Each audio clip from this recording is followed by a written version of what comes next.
सभी किसान भाइयों को मेरा नमस्कार। मैं डॉक्टर विशाल त्यागी, वैज्ञानिक, सस्य विज्ञान संभाग, IARI नई दिल्ली। आज के हम विषय में चर्चा करेंगे ग्रीष्मकालीन मूंग बीन की खेती, उसकी तकनीक और क्या उपयोगिता है उसकी आज के संदर्भ में। जैसा कि हम सभी जानते हैं कि हमारे जो भारतवर्ष में धान और गेहूं का एक फसल चक्र जो मुख्य फसल चक्र है, जिसमें गेहूं की कटाई के बाद सीधे जो है किसान लोग जो वो धान की खेती करते हैं।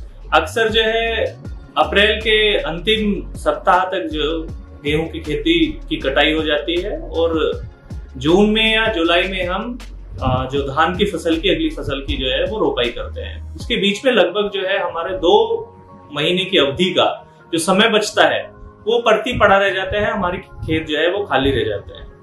ऐसी स्थिति में हम क्या कर सकते हैं कि जो ग्रीष्मकालीन मूंग है, जो कम अवधि की मूंग होती है, उसकी खेती करके हम अतिरिक्त लाभ जो है वो प्राप्त कर सकते हैं उसी भूमि से। तो ग्रीष्मकालीन मूंग बीन है क्या? जो ग्रीष्म ऋतु में उगाई जाने वाली मूंग बीन है उसको ग्रीष्मकालीन मूंग बीन कहा जाता है, जिसकी बुआई या बिजाई हम लगभग अप्रैल के अंतिम सप्ताह में या गेहूं की कटाई के बाद जो है तुरंत हम जो है कर देते हैं और लगभग ये 50 से 60 दिन में हमारी जो है मूंग बीन वो तैयार हो जाती है, जिससे जो है हमको एक मुनाफे का ये सौदा साबित हो सकती है।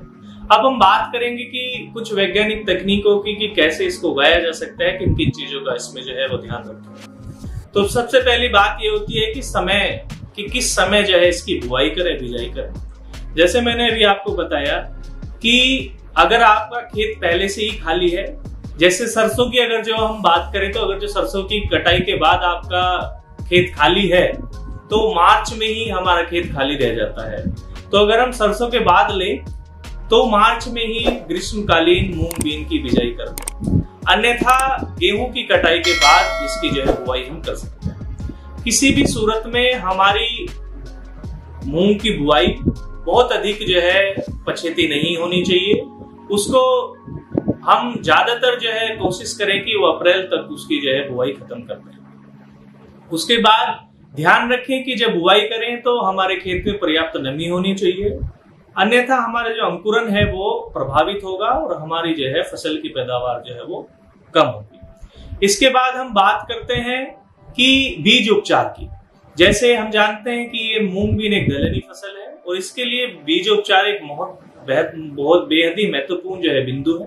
तो इसके बीजोपचार के लिए कुछ कवकनाशी हम दवाइयों का भी जो है बीजोपचार कर सकते हैं, जैसे थीरम है, मैनकोजेब है। इससे हम 2 ग्राम प्रति लीटर पानी में घोल बना के उसका छोटा छिड़काव करके उसके बाद जो है हम बीजों का जो है छाया में सुखा के उसको बुआई कर सकते हैं।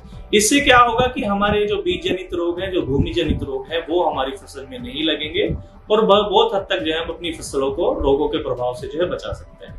इसके अलावा जो हम जानते हैं कि नाइट्रोजन देने की कम आवश्यकता पड़ती है हमारी दलहनी फसलों में, क्योंकि इसमें एक जीवाणु राइजोबियम नामक जो है जीवाणु रहता है इसकी जड़ों में, जो वायुमंडल से उसकी नाइट्रोजन को स्थिरीकरण करता है, अवशोषित करता है और पौधों को जो है वो प्राप्त कराता है। लेकिन इसके लिए हमको क्या करना होगा कि जो जीवाणु है, राइजोबियम है, उसको हमको फसल को देना पड़ेगा और वो फसल का देने का माध्यम होता है, हम उसको बीज के उपचार के माध्यम से दे सकते हैं। इसके लिए क्या करें कि साधारण से कहीं भी आप जो है आसपास के अपने दुकान पे जाएं जहां पे ये कृषि के उत्पाद मिलते हैं, वहां राइजोबियम का कल्चर का आपको पैकेट मिल जाएगा। 250 ग्राम का लगभग वो पैकेट मिलता है। 250 ग्राम का पैकेट वो आपके 10 किलोग्राम बीज के लिए वो पर्याप्त रहता है। उसमें क्या करें कि 250 ग्राम का पैकेट लें और उससे पहले हम 1 लीटर पानी में 250 ग्राम गुड़ मिला के उसको गर्म करके अच्छी तरीके से उसका घोल बना लें। घोल बनाने के बाद जो उसको ठंडा कर ले। ठंडा करने के बाद जो है उसमें अपना जो राइजोबियम का कल्चर है उसको एक पैकेट को मिला दें। मिला के जो है उसको जब वो ठंडा हो जाए उसके बाद जो है आप बीजों के ऊपर जो है हल्के हाथ से एक परत जो है उसकी जमा दें। जब वो परत जम जाएगी और समान रूप से जब वो परत बन जाएगी तो जो उसमें जो हमारे पैकेट में राइजोबियम कल्चर का जो पैकेट है उसमें जो जीवाणु है उपस्थित जो है वो भी हमारे जो है वो बीज के साथ जो है परत के रूप में उसके बीज के ऊपर आ जाएंगे। इसके बाद क्या करेंगे, उसको छाया में सुखा देंगे। यहाँ ये बात का ध्यान रखें कि कभी भी जो है बीजों को अब जब आपने कल्चर किया है, बीजों उपचारित किया है, उसको कभी भी धूप में ना सुखाएं, अन्यथा जो आपकी जो जीवाणु आपने जो कल्चर जो है उसके ऊपर लेपित किया है वो सारे के सारे जीवाणु जो है धूप के कारण वो मर जाएंगे। तो इस प्रकार क्या कर सकते हैं कि आपकी जो है पैदावार में देखा गया है कि अगर जो हम राइजोबियम कल्चर से उपचारित करके हमारी मूंग को बोते हैं तो 15 से 20% तक अधिक पैदावार जो है हम उसकी प्राप्त कर सकते हैं। फिर हम ध्यान रखें कि जो कुछ किस्में हैं, उपयुक्त किस्में हैं, उन्हीं का जो है चयन करें। जैसे कुछ किस्में हैं जो छोटी अवधि की किस्में होती है, जैसे 55 से 60 या 65 दिन में तैयार हो जाती है। उसमें एक विराट किस्म है, वो बहुत अच्छी प्रजाति है, या पूसा बैसाखी है। ये भी प्रजाति 2-3 ये प्रजातियां हैं जिसको हम कम अवधि में हम उसकी पैदावार अच्छी ले सकते हैं। इसके बाद अगर जो मैं सिंचाई की बात करूं तो 2 से 3 सिंचाइयों की आवश्यकता पड़ती है। अगर आपकी बारिश नहीं हो रही है, अगर जो बीच में कोई बारिश हो गई है तो जो है उसी के अनुसार आप जो सिंचाई की मात्रा को कम कर सकते हैं। किसी भी स्थिति में हमारी पुष्पन अवस्था में और जब फलियों में दाना पड़ रहा हो, इन दो अवस्थाओं में कभी भी जो है हमारी मृदा में नमी की कमी नहीं होनी चाहिए, अन्यथा हमारी पैदावार में भारी गिरावट जो है वो सामान्यतः देखी जाती है।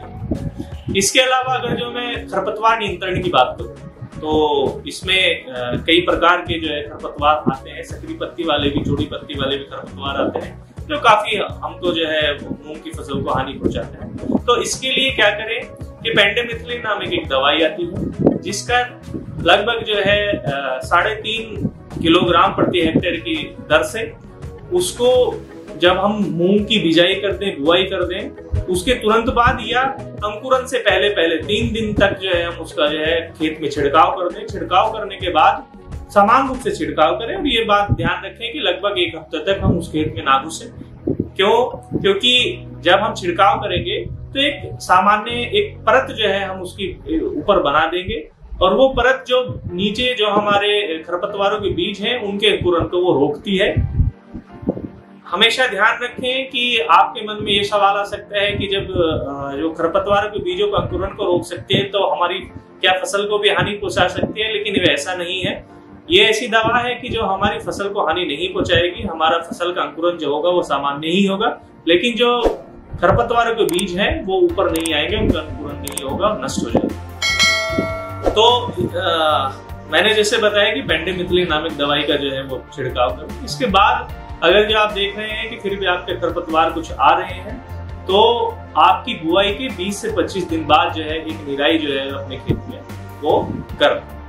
इसके अलावा हम मुख्य रूप से हम बात करें उर्वरक प्रबंधन की कि कैसे उर्वरक प्रबंधन करें, तो जैसे मैंने अभी पहले भी बताया आपको कि चूंकि ये दलहनी फसल है तो नाइट्रोजन की कम आवश्यकता पड़ती है। फिर भी हमको अच्छी उपज लेने के लिए लगभग जो है हमको 20 से 25 किलोग्राम प्रति हेक्टेयर की दर से नाइट्रोजन बुआई के समय जो है वो अवश्य देना चाहिए।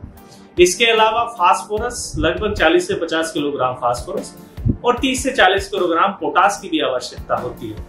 अगर जो आपकी भूमि की उर्वरता कम है, उसमें कार्बनिक पदार्थ कम है, तो ऐसी स्थिति में आप अपनी भूमि में बुआई से 15 या 20 दिन पहले 10 से 15 टन कंपोस्ट या FIM ये डाल के अच्छी तरीके से उसको मिला दें। मिलाने के बाद जो है बुआई करें।